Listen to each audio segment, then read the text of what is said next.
So Friday Night SmackDown happened, and it really was a pretty good show. So right now we about to do a Friday Night SmackDown review. So sit back, relax, and enjoy the review. I wanna cripple the late, I wanna big in me face. So the show started off with the megastar LA Knight. Soon as that music hit, the crowd went crazy. LA Knight came out, did a little promo. The promo was pretty interesting. He just hyped up the match at SummerSlam, the Battle Royal. He hyped that up. Pretty entertaining promo. But he had a match with Sheamus. Sheamus came out. They got to their match. The match itself was pretty cool.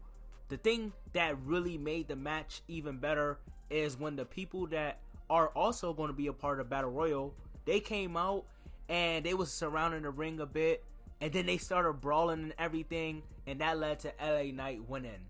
I like that a lot. I like that the people who are part of the Battle Royal came out, and yeah, I just like how LA Knight won. I just like that whole entire match and the brawl and everything. I enjoyed it a lot.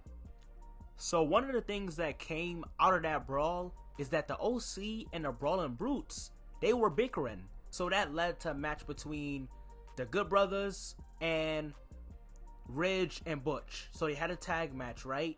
But the thing that happened at the end of the tag match is the thing I want to talk about. The tag match itself was pretty cool, but towards the end of the match, before the match could officially end, the Street Profits come out and attack everybody in the ring. They came out in the suits, looking fresh, came out there to handle some business, man. They got to it, and they look strong, man. They look good, and I really did like that. They finished up in the ring, walked up the ramp, and Bobby came out. The crowd was going crazy for Bobby. The crowd was chanting for the Street Profits too. I don't know if this team is supposed to be a heel team, but the crowd is reacting to them like they're a face team. They really could go either way. I really don't care which way they go. I like it regardless. I enjoyed that part of the show for sure. Speaking of things that I enjoyed, I also enjoyed the Grayson Waller effect. So Grayson Waller had Damage Control on there, and it was just funny, bro. Funny in the way Grayson Waller was talking and how Bayley was acting. All of it really was funny, and it led to Shotzi coming out and basically attacking Bayley. She tried to cut off Bayley here. Like, yeah, Shotzi did not come out to play no games. She came out there for revenge, and I enjoyed that segment. After Shotzi and Bayley got out of the ring, it was just Io and Grayson in the ring by themselves. Then Zelina Vega appeared and set up the match between Zelina and Io. Pretty cool match. Zelina picked up the win. But yeah, that whole entire thing, that whole Grayson Waller effect, and the match between Io and Zelina, all of it was pretty good. I enjoyed it a lot. Before I get to the main part of SmackDown with Solo and Jay and Paul, before I get to that, I want to touch on one more thing that I really liked about SmackDown, and that is the like video packages they were doing. They did a video package for a Roman and Jay match, right? And I liked it. They had Rikishi in there. They had Alpha and Sika. They like had different members of the bloodline in there. Like the older people had them in the video package, and just basically explaining what tribal combat is. I really liked that. It was pretty good. They also did a video package for Asuka, Charlotte, and Bianca. So yeah, they did a couple video packages basically building up the match for SummerSlam, and yeah, building up the matches for SummerSlam. Not just one match, but they was building up multiple matches for SummerSlam, and yeah, I like that a lot. Now, on to the main part of SmackDown. So, Solo, Jay, and Paul, they had two different segments throughout the show.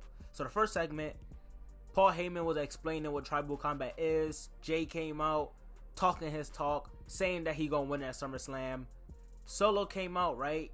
I guess to defend Paul, or to be some type of protection to Paul, or whatever. I don't know. He came out, and Jay was basically telling Solo, like, yo, they basically using you, bro. Like, the stuff they telling you, the stuff you doing right now, I was doing the same thing, and they just using you. And Paul Heyman was looking at Solo like, yo, come on, man, don't listen to what he's saying.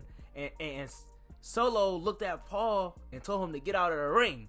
I don't know, man. It just was crazy. When Solo told Paul to get out of the ring, Jay took that time to super kick Solo. And yeah, that was just wild. That was one segment. The next segment was the main event, the match between Solo and Jay. Pretty cool match. Jay used the spear again to help him win against another person. Last week he used it against Grayson Waller. This week he used it against Solo Sikoa. He hit Solo with the spear, then hit him with the splash, and won. After the match, Solo tried to attack Jay, I guess to weaken him for the SummerSlam match. Make sure Jay don't go into SummerSlam 100%. So he tried to attack Jay, but Jay wasn't going for it. Jay used the chair against Solo and ended the night off. Overall, pretty good SmackDown. If I had to rate it, I would give it like a 7 out of 10. It was a pretty good episode. I like how they build up to the pay-per-view. I like a lot of the segments. A lot of different stuff happened, and I enjoyed it a lot.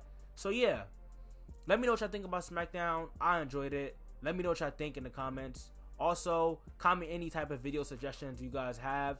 And the first link in the bio is a Discord. We talk about wrestling. We talk about TV shows, food, everything. So pull up to the Discord if y'all want. And yeah, I'm going to see you on the next video. Y'all take it easy, man.